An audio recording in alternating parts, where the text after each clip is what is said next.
While our guest is hopping on, my name is Chris Kapica. I'm the Dean and Chief Academic Officer here at California College of Music.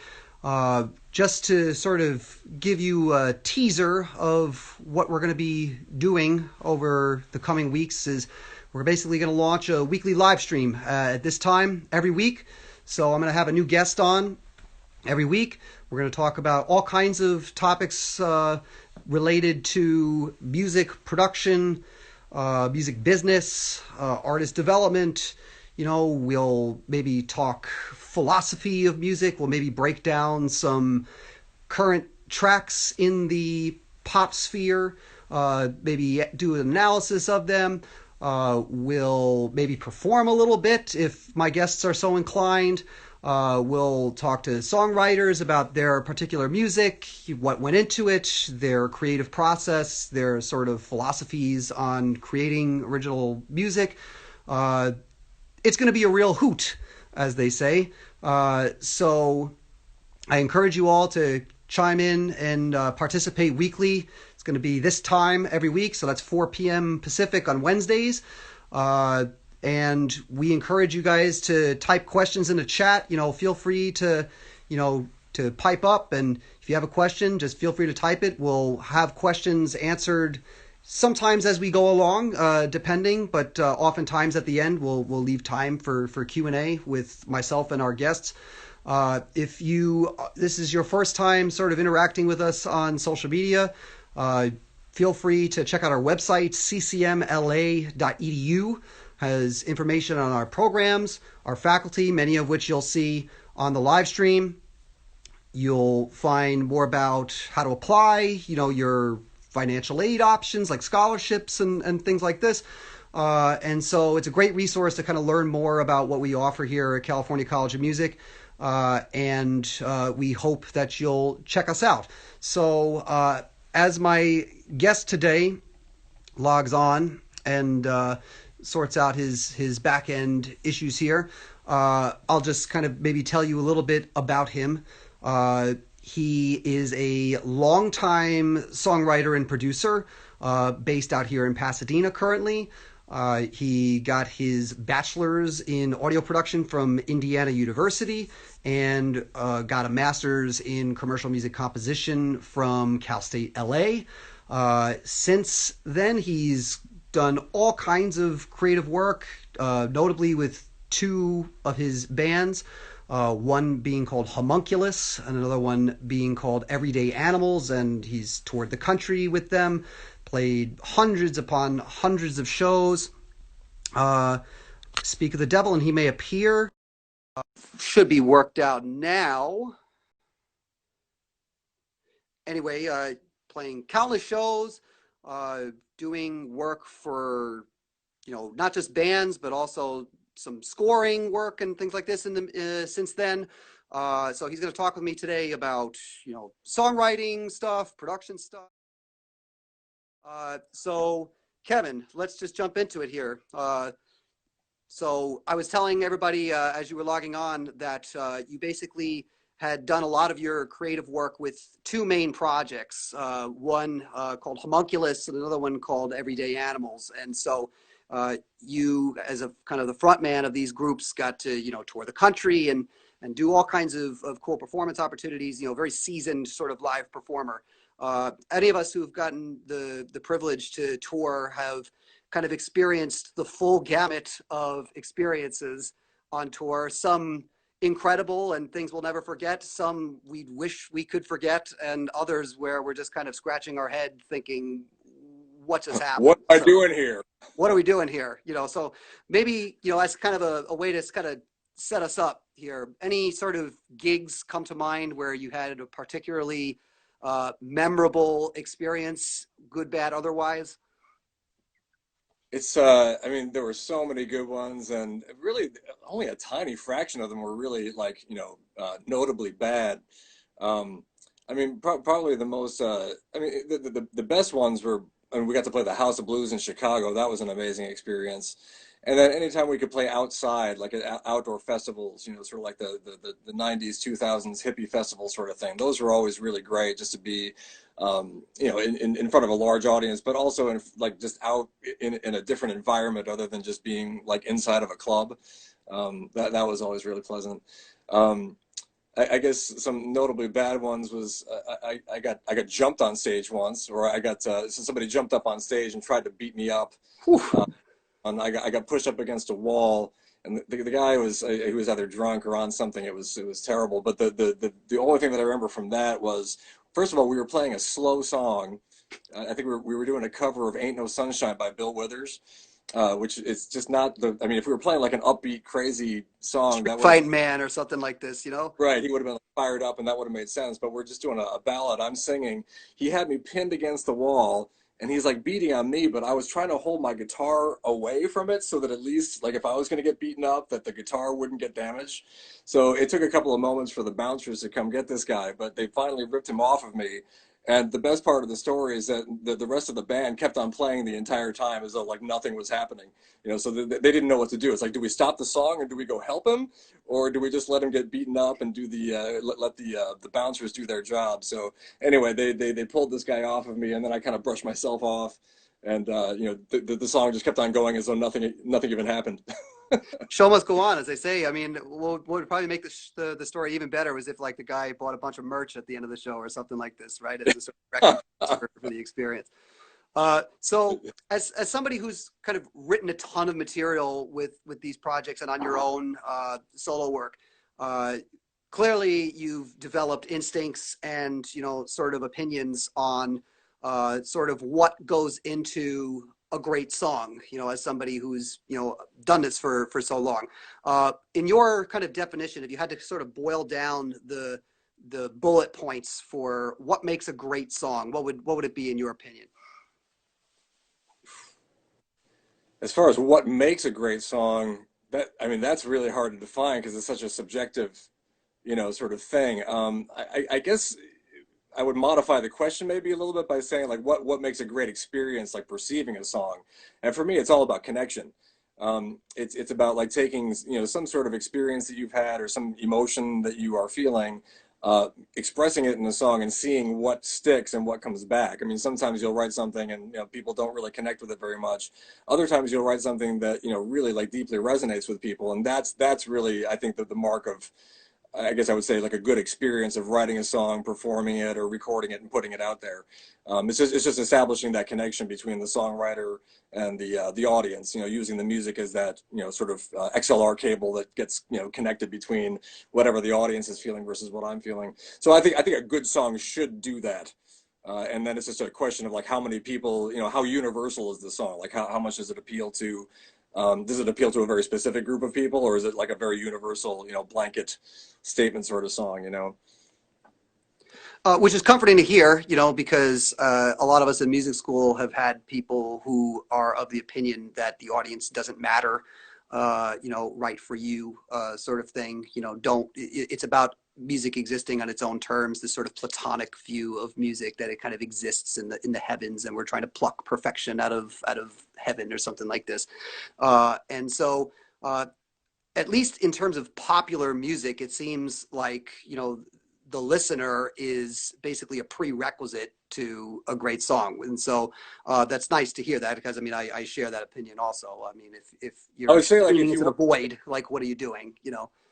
if you want to be if you want to be an amateur, that's a fine mentality to have. But if you want to be a professional musician and actually like if you're going to have, you know, the gall to charge money for your music, you have to know what you're actually giving. You know, and I would say that actually it was Tony Bennett that said that you know, when you're performing or making music, there's three entities. You got the audience, the music, and the performer. He said that the most important thing by far is the audience. The second most important thing is the music, and then the third most important thing is the actual performer. So yeah, I mean, I've run across that mentality, and to an extent, like I'm definitely down with the idea of like, you know, music being its own thing that kind of exists in its own. I mean, like you sort of create it, and it's just this thing that sort of exists. And there's a certain, for me as an artist, there's definitely a satisfaction in just appreciating just the raw, vibrations of what make up that particular song and recording. But yeah, I mean, the minute you enter into the professional mode, you have to take the audience into account. That's what defines the difference between being a pro and being an amateur. So yeah, I think that you definitely would have to modify that point of view if you want to actually get out and play gigs and have people be interested in what you're doing. You have to know what it is you're giving them. Yeah, a lot of people, kind of forget that point, and there are a lot of sort of music purists who, hate the fact that there's a commercial element to commercial music, right? They want to try to have their cake and eat it too. Uh, they want thousands upon thousands of people to come to their show, and they also want to sustain themselves off their art. And so I think squaring that circle is a tricky thing for a lot of people. How do you, let's say, make an earnest offering to the public, but also at the same time know that there's a wide enough net to which it appeals to people. It's a tricky situation. So I'm sure you've agonized over this and spent a lot of time thinking about these topics. As another kind of part of the creative process, right? For if you're forced to, let's say, as a professional, be prolific.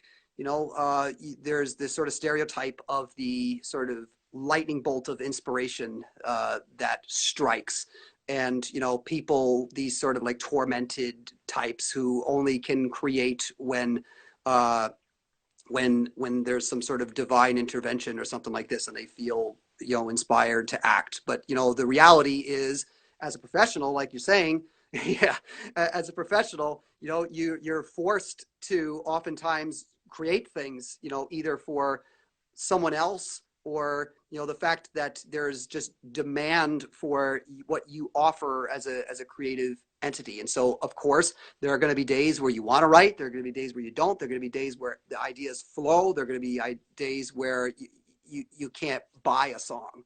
Right. So how do you work through some of those sort of writer's block moments? How do you kind of just, do you have specific techniques, or strategies that you employ to sort of generate ideas, or, like, do you do like a kind of case study? What would X artist do, sort of thing? Talk me through some of your processes for writer's block. Well, I guess I'm kind of hearing two questions embedded in there. There's the issue of writer's block, and then there's the issue of having to like deliver something on a deadline, or delivering it on time. I'm lucky. I've been under very few deadlines. I mean, usually it's more like my own deadline of just creating an album or a song or whatever. Yeah, I mean, I'm just trying to think of the times that I've like had deadlines, or I mean, I've just started. I'm kind of at the beginning of my whole process of writing songs for like video and film. So that would be the only time that I had to deliver something. And that's in a way, I mean, as far as how that pertains to writer's block, I mean, you can't even think about writer's block in that context. If somebody if there's a director or some sort of, filmmaker or somebody that wants something for you by Friday at 5, you just got to be able to have something by Friday at 5. So And they email you at Thursday at 8:30 when you're eating dinner, and they want something the next day by 5. They want everything changed and make it all different. Exactly right. So yeah, like learning how to anticipate things like that is really important. But yeah, I mean, in that situation, like in either situation, I think it's important to be able to just sit down and generate stuff. Like you have to, be able to not be inspired. Now, when you have those moments of inspiration, that's great. And actually the cell phone is really good for like capturing those like divine moments where like something is definitely being beamed to you by somewhere else, or some idea strikes you, and it's great to be able to have the voice messaging and capture those moments of inspiration. But it's the whole like 1% inspiration, 99% perspiration thing. It's the 99%. That's the part that you can go study and learn and work with people, with teachers and mentors and bandmates and things like that, to learn how to just have some sort of process. So for that, I mean, it's really just a matter of, just, I guess just doing it a lot. I don't have any set process for, how to, sort of develop things. But sorry, moving back to the writer's block thing, there is a very specific, bit of advice that I can give there, which is to impose limitations upon yourself. When I'm feeling blocked, and I'm totally stealing this from Igor Stravinsky. He had that. It was the what was the book called? Oh God, it was like 6 essays on music composition. I can't remember the title of it, but in one of the chapters, he talks about this concept that he labeled the abyss of freedom, and Yes. he basically said, like, this is Igor Stravinsky, by the way, when he sits down to write something, he has like a panic attack because he has no idea where to begin. I just think that's hysterical. Like one of the greatest composers of all time, like actually like Yeah. worrying about good, you know. So that's always cracked me up. But it's a great thing. He said what he does is that instead, I mean, the reason why you feel so much anxiety at the beginning is because you have no idea where to start. I mean, music is such a vast thing. There's so many different possibilities of what you can do that it's, I mean, no wonder why it's overwhelming to, you know, sit down and write something just from nothing. You know, you've got to have some sort of starting point. So yeah, I think the main thing is just to literally like the more limitations you can impose on yourself, the more freedom you have. It's totally counterintuitive, but I mean, literally, like I would sit down and say something like, okay, I'm going to come up with a melody, and it's going to be like two notes and then a rest, and then two notes and then a rest. Like there's got to be some sort of rest for every two notes, and maybe I'll limit myself to only the notes of the pentatonic scale, or only the notes of the pentatonic scale plus this one extra note. Like I'll literally like define, you know, or maybe even more, you know, strict. Like it'll only be three different pitches. It's got to be like the rhythm has to be two notes, one rest, two notes, one rest, and it can only be these three pitches. So what ends up happening is like when you limit yourself that way, all the other parameters of music start to pop out. You know, they start to like sort of reveal themselves the same way that if you know covered up your eyes or put on a blindfold, like your other senses sort of magnify, right? So if you impose a severe limitation on, say, the melody and the rhythm, that means that the chords can start doing all these other things, right? And before you know it, you know, within those limitations, you're finding all this different freedom that you wouldn't have had if you had just said, "Oh, I'll just do whatever." You know, there's got to be some sort of like directed, pointed intention behind your process, and I think the best way to do that is to literally like take away like as many options as you can. So it's something that, you know, until I read, you know, that sort of concept, it never occurred to me to like, you know, put yourself in chains, and then you'll be able to, you know, float even higher than you could if you. I guess the analogy that he made was like, you know, if you chain yourself to the ground, you can float around in outer space and not wander off. If you don't have that chain to the ground, then you just fly around and nothing actually happens, you know.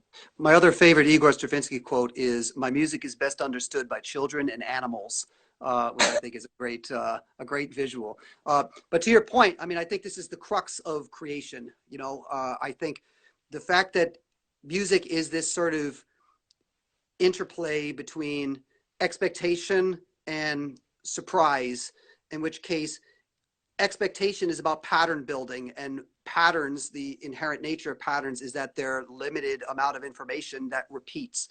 You know, it's supposed to be retained so that it's supposed to be confined, you know, so that we recognize a repetition of it as a pattern.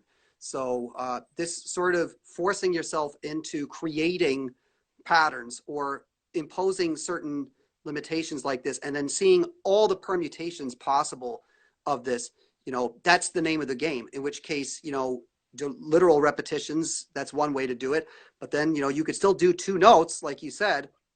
You know, maybe it's the same note the first time you hear it. Maybe it's the first note, then another note the second time. Maybe you put, you know, maybe you kind of displace the start of the note slightly, you know. So there's all kinds of ways to thrive in that paradigm. And so for all the folks watching at home, like this is kind of the name of the game. No matter what style you're working in, all this stuff, these are just sort of the sort of core concepts for generating material. Speaking of sort of generating Yeah, like material as a writer and producer. what, Sure, go ahead. what you said about like going across genres, that's a really important thing that I love about, you know, just any sort of music theory, you know, concept. It's like it like unites all the genres, like everything that we're talking about and everything that you just said applies to basically all forms of music. And that's fun. That's a nice, you know, like unifying thing. So don't be scared of music theory. Music theory is your friend. It's a good thing. It'll get you out It of doesn't ruts and exist. stuff. See It's that just a there's theory. I like that. I mean, it's theory. It's not fact, I right? mean, You know, you so got to take the classes. You got to study hard and work hard. But I mean, you just got to understand that like the only thing that matters is the sound that comes out of your speakers or the sound that comes off of the stage or out of your instrument. Music theory is just a way of like describing and like learning how to communicate those things. You know, I'm glad you said I mean, that because I totally agree with that, and I also think that music theory is, you know, it's not the rules then the music, right? It's not that chicken and egg sort of thing. It's we kind of come up with these precepts and rules, quote scare quotes, right? Because people have done things artistically, and we're trying to understand them and talk about them.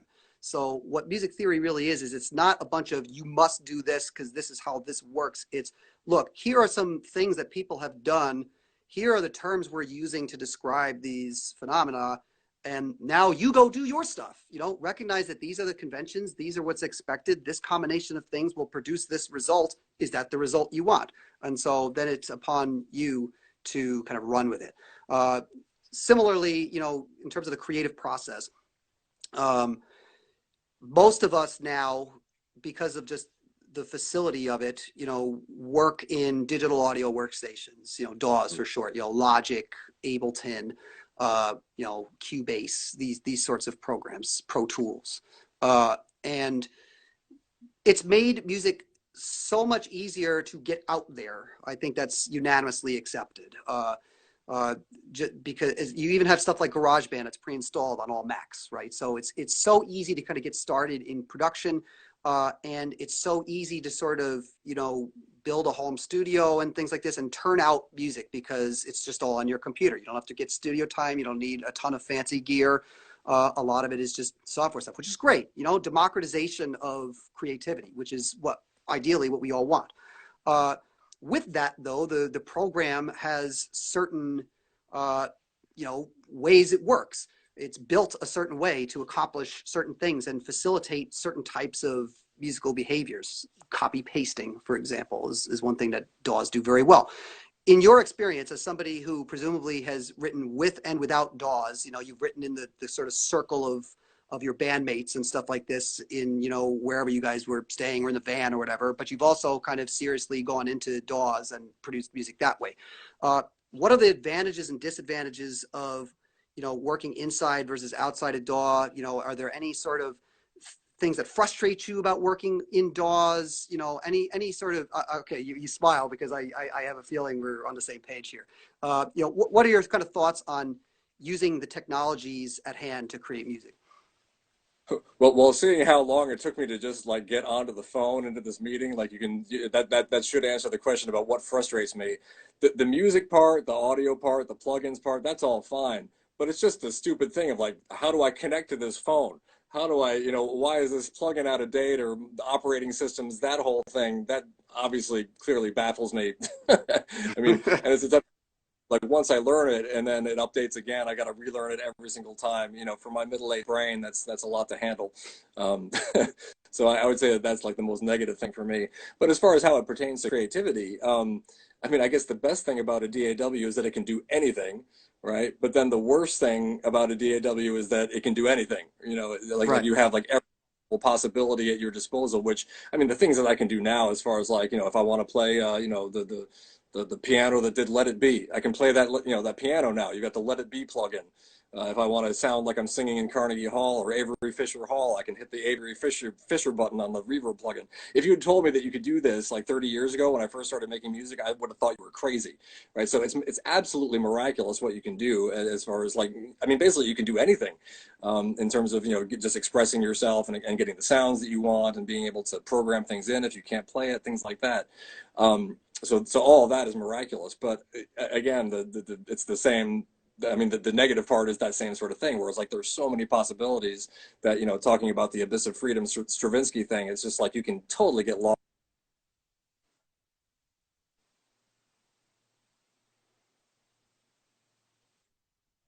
Or if it's even if it's working, it's like it's, you know, there's so many options that you have to limit yourself to what you do. So I think it's important to definitely turn the computer off and be able to, like, you know, if you're writing a song, you should be able to play it on a guitar or on a piano and just sing it and have that alone be entertaining. If you can make that work and just sit in your room and just, you know, kind of like make it really engaging and interesting just by yourself and just with like the raw materials of the songs, then when you go to the DAW to figure out what synth sounds you want to use or what, you know, drum patterns you want to do, like all that stuff it's a lot easier. It's a lot more focused and you can get more out of your time that way. Um, I think Do you think DAWs sort of uh, presuppose certain types of music? Do you think that, you know, because of the facility of loop-based, you know, work and things like this, that it does that extremely well? Do you think that it has an effect on the types of music that people make? I don't know. I mean, my gut is saying no. My gut says that like it's really it's just more of like a tool, or like what you were saying about music theory. It's just this thing, and it's really the person that kind of brings their creativity to it. I guess if you're talking about like pulling up loops, I mean even that. I mean, there's so many different types of loops that you can choose from that depending on what you're into, it's still the person that's selecting what loops are actually going to play. I guess one example from my experience that might be similar to what you're talking about is Ableton Live. I mean, my favorite feature of that as a songwriter is the fact that you can do it's the clip view, or the clip concept where, and was totally new to me, having started off on Pro Tools.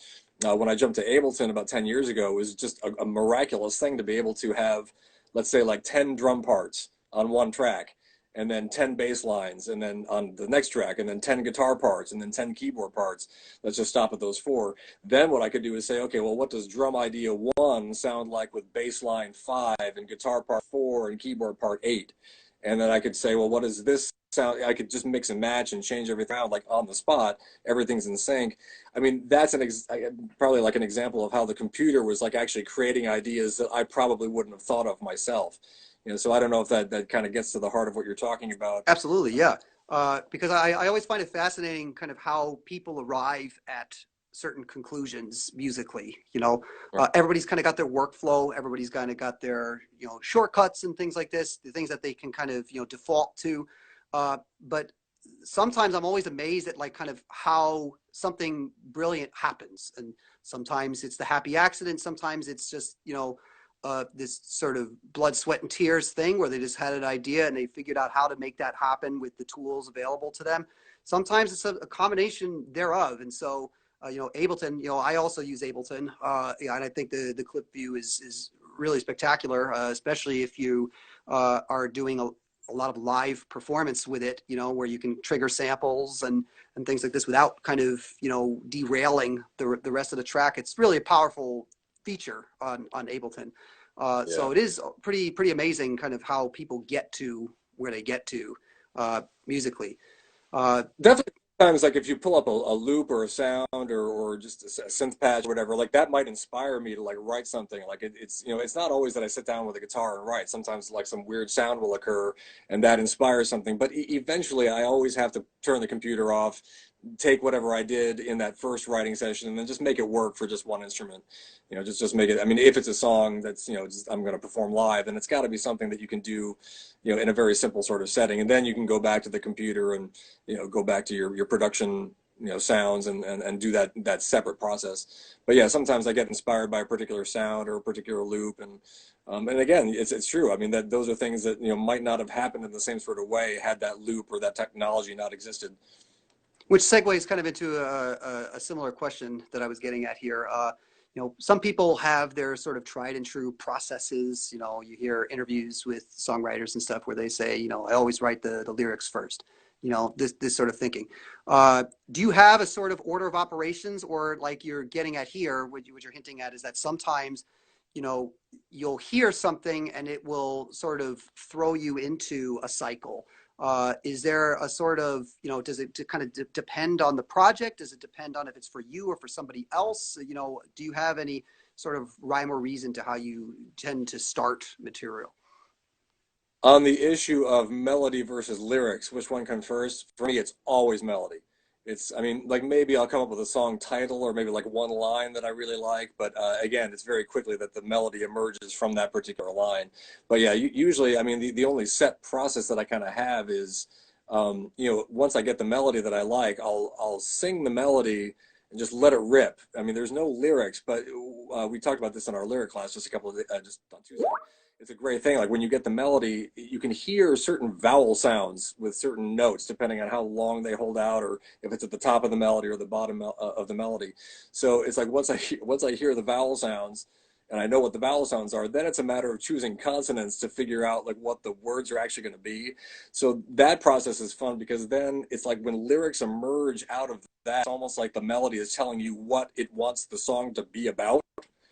you know and that for me is a lot more fun than if I have to. I mean, it's very rare that I have to get something off of my chest, You know, I mean, some people like need to sing or need to do things, and once in a while that does happen. But usually, it's much less dramatic for me. It's not a very just it's not very romantic. It's almost kind of like this cold clinical thing where like once I get a melody, it's like the lyrics kind of emerge from that. The question is though, and the part that changes from song to song and situation to situation is where does the melody come from? All right, so it's like sometimes you're just walking down the street and like a melody will hit you, but you know what I've noticed over the years is that like I have to do it. If I do it the same way for too long, it stagnates, and then I have to change like how I generate the melody. So when I first started writing, for example, it was always piano. Like I would play the piano and then sing on top of that. That was my set thing. And then after like 3 or 4 years, that ran dry, and I had to pick up the guitar and learn how to play the guitar and just start writing songs based on the guitar, right? After about 5 years of that, that ran dry. So I started writing with the drums. Like I'd play the drum part first and have the melody come from the actual rhythm. That was an interesting phase. And then for like the last like 5 years, it's been all bass lines. It's like I'll write the bass line first. And then once I have the bass line, then I'll write the melody in counterpoint to the bass line.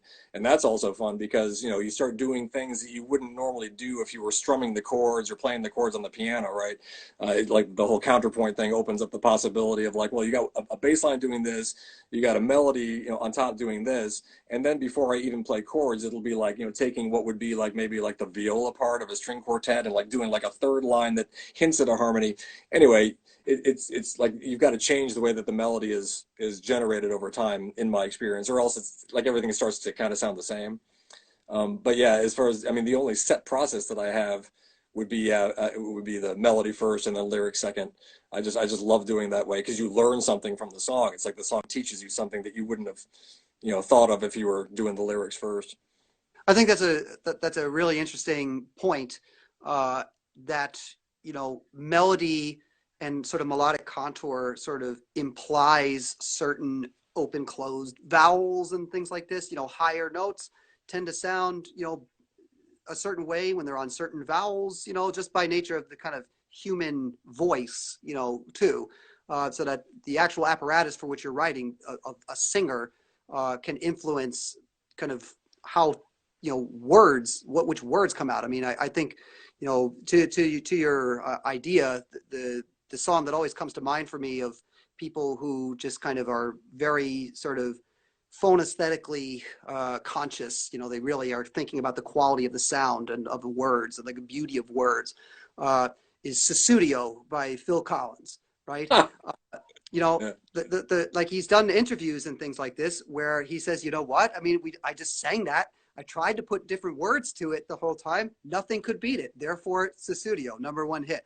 And so Right. sometimes like that's just the answer. Like just the sounds are just the answer because they just have a certain quality about them. And I think that's pretty interesting. I like the idea of writing a song around the sound. Like he had the studio thing, right? And then you got to figure, well, what does that even mean? Like you got to derive some sort of like context, like you know that that's the right sound for the song. But yeah, you got to like write around that. That happens to me like all the time. Like almost every song that I write, it's like I'll like one line will emerge, and then it's just a matter of like making sense of that one line and just writing some sort of story or some sort of emotion around that. But you know, I think it's always most powerful. It's got to be real. You know, it can't be just like some made up gibberish. I mean, even if it's like really surreal and weird and psychedelic. I mean, if you look at something like Strawberry Fields, there's Sure. still like a reality in that song, even though everything on the surface doesn't quite make sense. So yeah, it's like something, but again, like when I use that process of letting the melody dictate the words, it's always it's something that like was in the back of my head that I should have been thinking about, but I wasn't, or I just love the idea of learning, something about myself or something about the world from the process of writing a song. It's just a very unexpected, weird thing to have happen through that process. Yeah, it's pretty neat. So, as somebody who's kind of made a bunch of albums and this sort of output creatively, and somebody who's kind of, as you said earlier, is starting to develop their portfolio of sort of production music and scoring for other media and things like this, what's been the sort of big revelation for you going through that process as somebody who was very album centered at the beginning stages of their career and still is? Is there sort of a different process? What changes in terms of, you know, making music for someone else versus yourself? It's the motivation. It's you know, when you're writing a song for your own album or your own purposes, it's really like your own agenda is like the main thing that's driving it and motivating the piece forward. When you're writing for like a film or a commercial or whatever, it's all about the vision of the director or the story that's being told. So basically, whatever your personal agenda is or your style or you know, you've got to check that at the door. Just completely get rid of that altogether. I mean, obviously, like there are certain aspects of your. I mean, yeah, it's you would assume that you're getting hired to write something for somebody else because they like your music and they like your style. So it's not like you have to completely abandon your style altogether. But yeah, it's like whatever my opinion is or whatever my own needs are. They don't matter at all. That was the big revelation for me is just understanding that like, you know, whatever I have or whatever preconception I have going into a project like that, it's going to get completely tossed out the window whether you like it or not. Yeah, Again, I mean, I'm the early stages of this, so I haven't been in a lot of situations, admittedly. But you know, the ones that I have been in, I mean, the one consistent thing is that it's all about you know the director and the project. It's not about you at all. and there's this the sort of 12 steps of acceptance when you're going through this. It's like somebody's telling you, no, don't do that, and you're like, you're in denial of it. It's like, no, you're hiring me to make the music, something. What are you talking about? You're not a musician. And then you're like, Right. well, you have the doubts of like, am I really, is that, am I like, don't I have any idea what I'm doing? That's sort of like, imposter syndrome kicks in and stuff like this. And then eventually you're like, okay, well, they have a mission for this piece of media. So okay, I understand that where they're coming from. And like, there's this sort of life cycle of kind of that goes through this. And it's something that we talked about previously with one of our other instructors, Craig Pilo.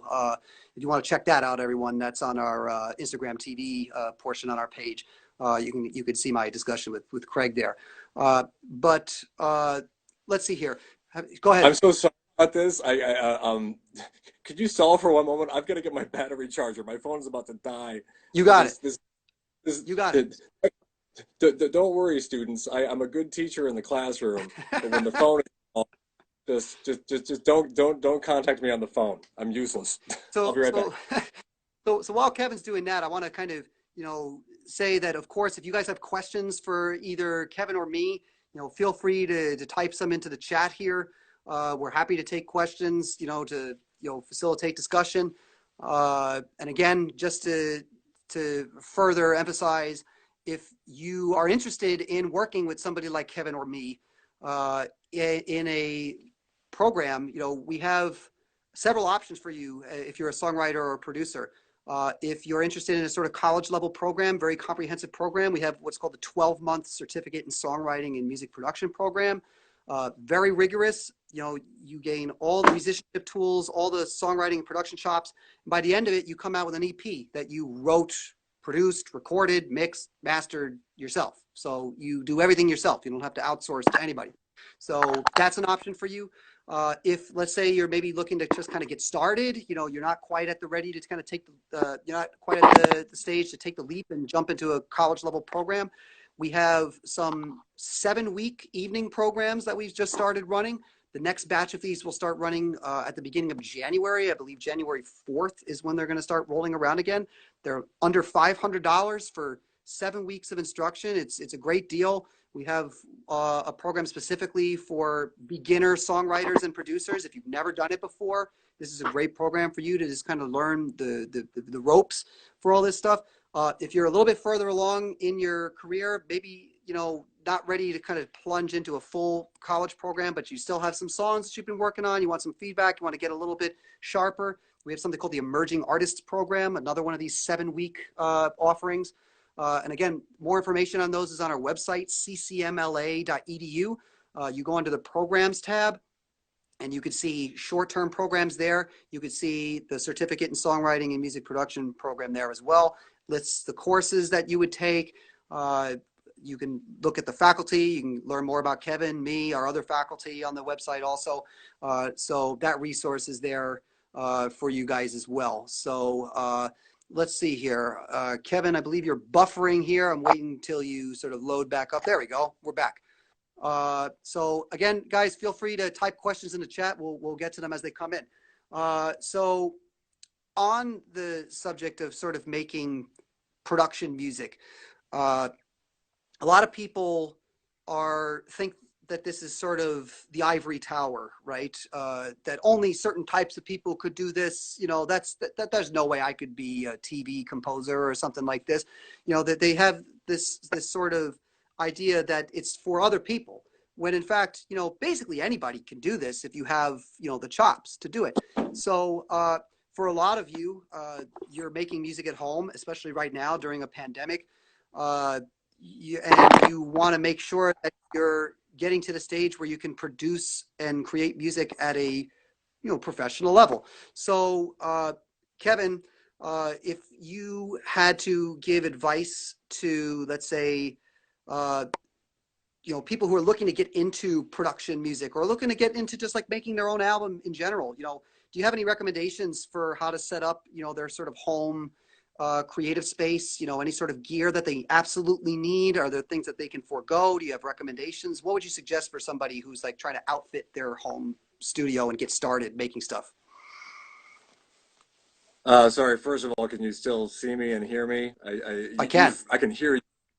Okay, so yeah, you frozen, but as long as you're hearing me, then I can still hear you and we can still converse. We're good. It's just the irony of like me recommending gear after not being able to set up. We don't trust this guy at all. So yeah, as far as the gear that I think is absolutely essential is definitely to have at least one condenser and one dynamic microphone. And the reason why you want that is just so you can have like a slight variation on the tone that you actually get out of the instruments that you're recording. So yeah, I think it's important to have, I mean, at least one of each. I definitely would recommend also getting a second condenser microphone, because it's, it just, again, just being able to, especially like for me, I record a lot of vocal harmonies where I'm singing all the parts, and if I sing through a different mic for each part, it just colors the sound in a different sort of way. But even if you're, working with other singers and other instrumentalists, it's just important to have like a wide palette of microphones at your disposal. Are you still getting me, or have I frozen, or Yeah. what's going No, on? you're good. I can hear you. Cool, because it looks weird on my end. Okay. And then the other thing is having a good interface, and also having some microphone preamps, just again to get variety of the sound. Let me see if I can pull this one up here without ruining everything. I've got this guy that I wanted to show you. I just got this. This is the SSL 2 Plus audio interface, and it's really great because it has the SSL console preamps on it. So obviously I can't afford a big SSL duality console or the 4000 series or anything like that, but I can get this little box. It was only $250, and it really warms up the sound in a very pleasing way. I love the sound of the SSL console preamp, so it's just nice to have a stereo pair or just two of those in my studio now. But in addition to that, I also have just another tube preamp that I use, just for the purpose of getting more tones out of the microphones.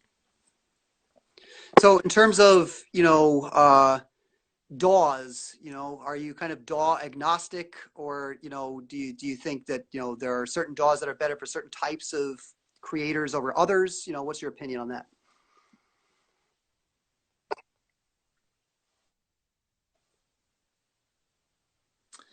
I'm sorry, now you're cutting in and cutting out. I'm hearing a little bit of your Okay, let me try one yeah. more time. So I basically asked about, DAW preference. Does it matter? Are there certain types of musicians who would benefit from one DAW over another? What's the sort of skinny on that? I don't think so. I mean, it really all depends on, I mean, I guess what I use, let's see, Pro Tools, I would say is definitely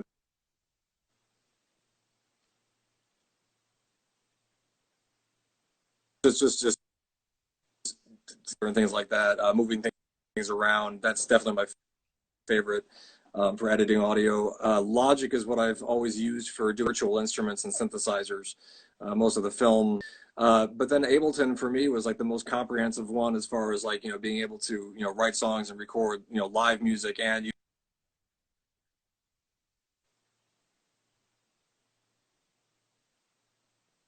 yeah, I think specific, particular about what they use. My philosophy is that, if it works, keep using it. Again, as you can see, like once I get like the DAW up and running as it's working, I'm just going to keep it that way. Upgrading and things like that is kind of a challenge for me. But yeah, I really think it's all just kind of what makes you feel like most excited to turn it on, is what I would say. Yeah. In which case, let's see, certain sort of things for people if they need some just kind of one-shot pieces of advice on certain aspects of things. I mean, of course, what's really hard about production is sort of getting to sort of studio quality, professional level sounds and things like this, so that your stuff can, hold a candle to things made by, seasoned, experienced producers. So if you had to, let's say, sum up a sort of overarching piece of advice or something to think about when you're doing the following things, I just want, one sentence answers to about, let's say, if you're EQing lead vocals, is there like a sort of one sentence thing that you could tell somebody that could like blow their mind if they never thought about it? Don't use EQ. Don't use EQ. That's a mind-blowing thing. Explain. This is a John Lennon story. Somebody asked John Lennon, like, what kind of microphone is your favorite microphone to use in a recording session? And John was just like, I have no idea what you're talking about. Put a mic in front of my face, give me the cans, the headphones, and I'll just listen to myself and what I sound like. And if I don't like the sound of the microphone, I'll move to a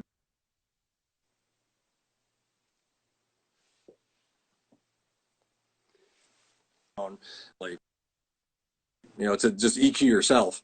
And that would go for anything. I mean, like, guitar, got the famous John Bonham story about it, using one microphone as an overhead and moving it around and that sort of thing. So that's like, speaking of John Bonham, it's like When the Levee Breaks, right? They talk about, I think he recorded it under a stairwell or something like this with like one overhead or something. there's one EQ are you, am I still there? I can't. You're still there. You're still good.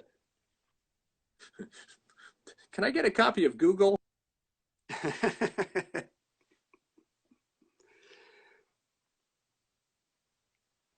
Want to get a little bit more. I've just noticed if you boost a little bit of 8K at kind of a wide bandwidth, like that's kind of like the magic area for mixed. It's kind of a consistent area for vocals. If you want to get them to cut through the mix a little bit more, if you're having trouble hearing them. Yeah, and for the folks at home, K refers to hertz, thousands of hertz, in which case, your higher frequencies, these sort of things in the thousands, right? So you're basically adding brightness to the vocal sound. What about, like, let's say I'm a hip hop producer and I'm making beats and stuff like this. If you had to, let's say, say one thing to a beat maker to improve the quality of their beats, what's something that they should think about?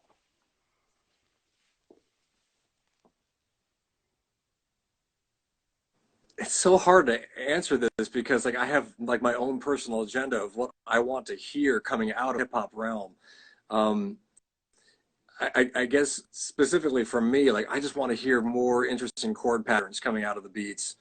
Um, I mean, as far as like the actual drum patterns and things like that, I'm so blown away by what hip hop artists are doing these days. As far as like just introducing different sounds, different layers, and things like that. So for you, it's kind of a harmony driven thing a lot of the time. And try to make something that, yeah, I caught the last end. Hear what you just said. Yeah, all I said was for you'd like to see more sort of harmonic diversity in or a more expanded harmonic palette in a lot of tunes. In Right. terms of like just drums in general, are there certain things that like you do when you're producing drums that maybe other people don't? Do you have certain like kind of like preferences on drums? If you had to kind of summarize your ethos on like, let's say, panning drums or EQing, compressing drums, do you have any sort of like kind of bullet point things that you do that you think are unique to you? I don't know if it's unique to me, but the thing that I've discovered that I love about mixing drums is adding distortion. Um,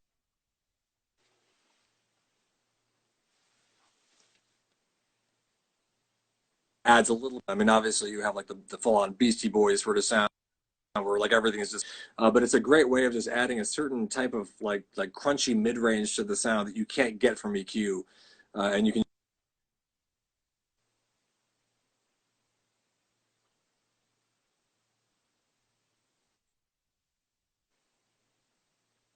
the distortion, or even like using a room microphone, like one of those green bullet microphones, you know, that's typically Yeah. used for harmonica, or just some crappy grungy microphone that you can put through a little speaker. It's just something else that you can, so that you've got like your really high fidelity, clean overheads and your close mics, but then you have one random like crappy Radio Shack microphone, like in the corner of the room. You mix that in to taste, just to get that sort of like grungy sort of mid. Kevin Shima, thank you so much for joining me today. And again, for the folks at home, we're doing this every Wednesday at 4 o'clock.